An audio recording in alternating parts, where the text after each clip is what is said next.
Magandang hapon po sa inyong lahat. Sa ngalan ng Ama, ng Anak, at ng Espiritu Santo. Amen. Sa mga nagpapakadalubhasa sa theolohiya o yung mga kumukuha ng doctorate degree, isa sa mga paborito nilang imbestigahan o pag-aralan ay ang mismong mga salaysay tungkol sa pagbabagong anyo ni Jesus o sa Ingles tinatawag na transfiguration of Jesus. Ang dahilan kung bakit ito ay isa sa mga pangunahing kinukuhang tema dahil maraming katanungan ang maaaring siyasatin, imbestigahan. Halimbawa na lamang katanungan na, bakit si Jesus nagbagong anyo? Ano ang dahilan ng pagbabagong anyo ni Jesus? Hindi lamang yun. Maalala ninyo na si Jesus may 12 alagad. Bakit nasaksihan lamang ito ng 3, hindi ng 12? Dagdag pa dyan ang katanungan ng si Jesus ng bagong anyo sa karami-raming mga personahe sa lumang tipan. Bakit si Moises at si Elias ang nakipag-usap kay Jesus? Mga kapatid, yan ay mga halimbawa lamang ng mga katanungan na nagiging bahagi sa investigasyon bakit si Jesus ay nagbagong anyo. At ang kanilang paliwanag ay ito. Matutugunan ang dahilan ng pagbabagong anyo ni Jesus kung babalikan natin ang mga pangyayari bago si Jesus nagbagong anyo. Kaya kung pamilyar tayo sa mismong buhay ni Jesus, ano nga ba ang mga nangyari bago ang kanyang pagbabagong anyo? Ang maliwanag doon ay si Jesus nagpahayag ng isang propesiya. Sa kanyang pagpapahayag ng propesiya, nabanggit niya na sila'y tutungo sa Jerusalem. At doon sa Jerusalem, si Jesus ay ipadadakip. Si Jesus ay ipakukulong. Si Jesus ay parurusahan hanggang mauwi sa kamatayan. Ngayon ilagay mo ang iyong sarili bilang isa sa 12 alagad ni Jesus na pinakinggan maigi ang propesiyang binitawan niya. Anong magiging pakiramdam mo? Kung iniwan mo ang iyong pamilya, kung iniwan mo ang iyong hanap buhay, kung iniwan mo ang lahat ng plano mo dahil tinawag ka ni Jesus na sumunod sa Kanya. At ngayon, narinig mo na si Jesus, ito ang mangyayari sa kanya sa Jerusalem. Magdaranas siya ng hirap, magdaranas siya ng sakit, at mauuwi sa kamatayan. Lahat ng plano mo nasira. Kaya ang mga alagad nabalot ngayon ng kalungkutan, nabalot ngayon ng pag-aalinlangan, nabalot ngayon ng tinatawag na pagdududa. Kaya noong naglalakbay, si Jesus at kanyang mga alagad mula sa rehiyon ng Galilea, ito po'y nasa norte, pababa, patungong Jerusalem, nasa timog ang Jerusalem, napadaan sila sa isang mataas na bundok. At doon nga inanyayahan ni Jesus ang 3 sa kanyang mga alagad. At ang 3 ito, napakinggan natin ang salaysay sa Ebanghelyo na saksihan nila ang kaluwalhatian ni Jesus. nasaksihan nila ang kadakilaan ni Jesus na nagdulot ngayon sa kanila ng lubos na kagalakan. Na tunay nga na nabalot man sila ng takot, nabalot man sila ng pag-aalinlangan, nabalot man sila ng pagdududa, nabalot man sila ng kalungkutan, subalit sinuklian sila ni Jesus ng kaligayahan, ng kagalakan, nang si Jesus ngayon nagbagong anyo upang ipakilala ang kanyang kadakilaan at kaluwalhatian. Yan rin ngayon ang ipinababatid sa atin kung ang tatlong alagad na sina Pedro, Santiago at Juan ay nakasaksi ng pagbabagong anyo ni Jesus, at sa kanyang pagbabagong anyo nagdulot ito sa kanila ng kagalakan. Ang tanong, anong saysay ng pagbabagong anyo sa atin ni Jesus bilang mga mananampalataya sa presenteng panahon? Totoo, ikaw na nandito, ikaw na nagsisimba, ikaw na marunong magdasal, anong saysay ng pagbabagong anyo ni Jesus? May dala ba itong mensahe sa akin? May dala ba itong aral para sa akin? Ang sagot ay meron. Tatlong konkretong aral ang ibinibigay sa atin. Unang aral, ang salita ay paglalakbay. Paglalakbay saan? Naalala ninyo, na unang bahagi ng Ebanghelyo, sinabi rito, isinama ni Jesus si Pedro at ang magkapatid na Santiago at Juan, at sila'y umakyat sa isang mataas na bundok.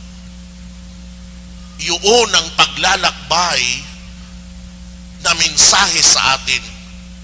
Kailangan nating umakyat sa mataas na bundok katulad ni Pedro, Santiago at Juan. Ano yung paglalakbay na iyon? Ang paglalakbay na iyon ay tumutukoy sa ating pakikipagtagpo sa Diyos sa panalangin. Kaya iyan ang binibigay ring hamon sa atin ngayon. Nagagala ka ba na maglakbay upang makahalubilo ang Diyos, upang makausap ang Diyos? At ang pinag-uusapan nating paglalakbay ay hindi lamang isang beses, isang taon nangyayari. Ang pinag-uusapan nating paglalakbay ay hindi lamang isang beses, isang buwan na nangyayari. Ang pinag-uusapan nating paglalakbay ay hindi lamang isang linggong na nangyayari. Ito'y araw-araw na paglalakbay na kung saan naghahangad tayo makipagtagpo sa Diyos at makikipagtagpo tayo sa Diyos sa tinatawag na panalangin. Ginamit ang salitang umakyat sa isang mataas na bundok upang ipabatid sa atin ang simbolismo na kailangan nating iiwan ang lahat ng ating mga gawain araw-araw. Na iiwan natin ang lahat ng ating mga tungkulin na hindi pangunahin. Dahil ang pinakamahalagang tungkulin na meron tayo ay makipag-ugnayan sa Diyos, makipagtagpo sa Kanya. Kaya ang unang hamon, paglalakbay patungo sa Kanya. Ikalawa na hamon sa atin, ito ay pagyamanin. Tandaan yung ikalawang salita, ha? Pagyamanin. Father, anong pagyayamanin? Pagyamanin mo ang sandali kung saan ikaw ay nakikipag-usap sa Diyos. Anong ibig sabihin nun? naroon ka na, nakipagtagpo ka na sa Diyos. Ngayon makikipag-usap ka ngayon sa Diyos. Kaya ang tanong sa atin, gaano katagal ka nakikipag-usap sa Diyos? 2 minuto? 3 minuto? 5 minuto? Dahil ang marami sa atin, minamadali kapag nagdasal, babanggitin ang mga kahilingan, agad lalabas ng simbahan. Narinig niyo na po ba ang kasabihan o ay isang prase sa Ingles na holy hour? Ha? Dapat bilang mga Katoliko, alam natin yun. Ang holy hour, ang siyang ginagawa ng isang ordinaryong Katoliko araw-araw, na ang dasal niya sa bawat araw umabot ng 1 oras. Habang nakikinig kayo sa akin, alam mo, pumapasok sa isipan niyo Father, 1 oras? Tagal nun. Ang haba nun. Mahaba? Bakit kung may kapitbahay ka, tinawag ka, sabihin, friend, may balita ako tungkol sa Pag-chismis ang pinag-uusapan, umaabot ng 1 oras, 2 oras, 3 oras. Pero bakit sa Diyos? Nagmamadali tayo. Hindi ba marami tayong kailangan at dapat sabihin sa Diyos? Ba't di mo tagalan ang oras na iyan? Na kung saan ipababatid mo sa Diyos ang mga nais mong sabihin sa Kanya, at ganon din magraan ka ng panahon na kung saan ilalagay mong iyong sarili sa katahimikan at makinig sa sasabihin ng Diyos. Sasabihin ko sa inyong 1 oras hindi sapat. Lalong-lalo na kung gagawin nyo ang assignment na ibibigay ko sa inyo. Anong assignment? Pag uwi nyo ng bahay, pag meron kayong notebook na makita, isang malinis na notebook, sa unang linya, isulat mo ang pangalan ng iyong papa at mama, tatay at nanay. Ikalawang linya, isulat mo ang pangalan ng iyong lolo at lola, mother side. Lolo at lola, father side. Kung patay na sila, bago ang kanilang pangalan, lagyan mo ng krus. Ibig sabihin, patay na sila. Matapos doon, sa ikatlong linya, isulat mo ang pangalan ng iyong mga kapatid. Kung may asawa, isama mo doon. Pangatlo, ika-4 na linya, isulat mo rin ang pangalan ng mga tiyuhin mo, at ang mga asawa nila. Ika-5 linya, isulat mo rin ang pangalan ng mga pinsan mo at lahat ng kamag-anakan mo. Sumunod na linya, sa maalala mo lamang yung mga naging kaklase mo sa elementary, isulat mong mga pangalan nila. Susunod doon mga kaklase mo ng high school, isulat mong pangalan nila. Susunod doon mga kaklase mo ng college, isulat mong pangalan nila. Bakit? Dahil ang mga pangalang iyong inisinulat mo, kung araw-araw dadalhin mo sa dasal, at dapat pinagdarasal nyo sila. Alam nyo bakit? Dahil mamaya magpapahayag tayo pagkatapos ng humiliya, sasabihin natin, sumasampalataya ako sa Diyos amang makapangyarihan sa lahat. At isang bahagi ng pananampalataya, binabanggit natin, sumasampalataya ako sa kasamahan ng mga banal. Anong ibig sabihin ng kasamahan ng mga banal? Na tayong lahat bilang mga isang mananampalataya, nagtutulungan, nagpapalitan ng dasal upang marating ang buhay na walang hanggan. Kapag lahat ng pangalan na iyon isinama mo sa panalangin, babalik ka sa akin. At isang araw sabihin mo, Father, tama kayo, kulang ang 1 oras para banggitin lahat ng mga mahal ko sa buhay. Kaya kong sabihin yan sa inyo dahil mula ng college, ginagawa ko po yun. At ngayon, 13 taon akong pari, nadadagdagan ang listahang iyan at nadadagdagan. Bakit? Dahil bawat parokya na napupuntahan ko, may mga tao akong nakikilala. May mga lingkod ako na naging nakilala, naging malapit sa akin. Nandun, nagpapalagay, Father, pakisama naman. kung magkaibigan tayo, sasama kita. Pero nangyari, hindi na sapat ang isang araw, ang isang oras. Kailangan ko nang maglagay ng mga grupo. Ang Lunes sa grupong ito, ang Martes sa grupong ito, ang Miyerkules sa grupong ito. May mga grupo na ng mga taong pinagdarasan araw-araw. Ang Huwebes, hindi ko makakalimutan. Para sa mga kaklase ko sa seminaryo na naging pari, at sa lahat ng pari na naging kaibigan ko, guro, doon sila lahat sa Huwebes. Mga kapatid, marami tayong pwedeng sabihin sa Panginoon kung ating pagyayamanin ang sandaling iyon na nakikipag-usap tayo sa Kanya. Dahil ang Diyos marami ring sasabihin sa atin kapag ilalaan natin sa katahimikan ng ating sarili. Ikatlong hamon, pagtitiwala. Naalala niyo sa Ebanghelyo, matapos na naging masaya si Pedro na masaksihan ang kaluwalhatian ni Jesus, nanaog sila. Inutusan pa sila ni Jesus na huwag nilang sabihin kanino man ang pangitain hanggat hindi muling nabubuhay ang anak ng tao. Alam nila at pinaniniwalaan nilang propesiya ni Jesus. Subalit nandun rin ang tiwala na lahat ay magiging mabuti. Kaya yan rin ang dapat dating taglay. Kung araw-araw na ikaw ay naglalaan ng panahon para magdasal, para manalangin, na binuksan mo sa Diyos, ibinulong mo sa Diyos ang lahat ng mga kailangan mo, ang lahat ng pinagdadaanan mo sa buhay, ang lahat ng problema mo. Anong problema? Sa asawa, sa anak, sa kalusugan, pinansyal, trabaho, iba-ibang mukha ng mga problema. Pero paulit-ulit mong sabihin sa Panginoon, dahil ang Panginoon hindi nabibingi, bagkus nagagalak.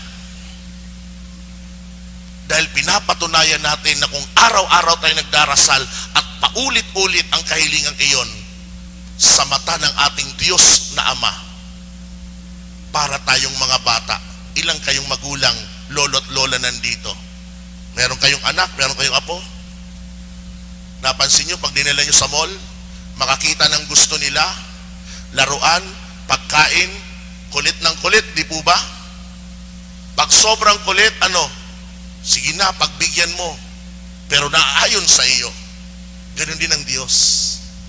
Kapag tayo ay palaging naghumihiling, nagsasabi ng ating kailangan, natutuwa ang Diyos na makulit tayo. Bakit? Napapatunayan ng Diyos na lubos ang ating patiwala sa Kanya, na walang makapagbibigay, walang makatutugon ng mga kahilingan natin, kundi siya lamang. Yan ay pagpapahayag na lubos ang ating tiwala sa Diyos. Tatlong salita, tatlong aral o hamon ang binibigay sa atin. Una, paglalakbay. Aakyat tayo, sasalubungin ng Panginoon sa ating panalangin. Ikalawang salita, pagyamanin. Ang saglit na iyon, ang panahong iyon, na tayo'y nagdarasal, na tayo'y nananalangin, pahalagahan mo. Araw-araw, iyon ang pinakamahalagang pakikitagpo mo sa lahat, ang makipagtagpo sa Diyos. At ikatlong salita, pagtitiwala. Ang isang tao na iniwan na ang lahat ng kanyang suliranin sa kamay ng Diyos at nananalig ng Diyos na ang bahala, yun ay may tiwala. Naway ang tatlong aral na ito na ibinahagi ko sa inyo, huwag niyo sanang tandaan lang habang nasa loob ng apat ng sulok ng simbahang ito. Sikapin niyong maisabuhay upang makamtan ninyo ang kagalakan ng Diyos. Kagalakan ng Diyos na tayo'y nananabik makipagtagpo sa Kanya. Kagalakan ng Diyos na sa ating pagdarasal, pinapahalagahan natin ang mga sandaling iyon. Kagalakan ng Diyos kung tayo ay lubos na tumitiwala sa Kanya. Kaya sikapin natin ang 3 aral na ito. Magsilbi nawa na palatandaan na kung saan binibigyan natin ng Diyos ng lubos na kagalakan. Amen. Sa ngalan ng Ama, ng Anak, at ng Espiritu Santo.